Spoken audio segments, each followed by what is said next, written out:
नमस्ते मंडळी. तर मी मोनाली आणि आपल्यासमोर स्क्रीनवरती ज्या मॅडमला आपण पाहताय तर त्या आहेत तामिळनाडूतील पोलीस महानिरीक्षक IG रम्या भारती.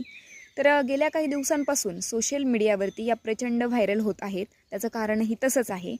तामिळनाडूतील कोइंबतूर या गावची एक 10 वर्षांची मुलगी, तिचं अपहरण होतं. अपहरण झाल्यानंतर ना तिच्यावरती बलात्कार केला जातो आणि तिची निर्घृणपणे हत्या करण्यात येते.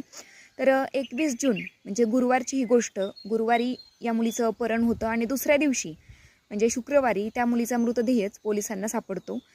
मग इतका हा जर संवेदनशील विषय होता आणि या आरोपीला सुद्धा लगेच पकडण्यात येत. धर्मातीलच जी प्रेस कॉन्फरन्स होती तर ती अटेंड करण्यापूर्वी काही सेकंदांपूर्वीचाच हा व्हिडिओ, ज्यामध्ये या IG मॅडम अगदी खळखळून हसतायत.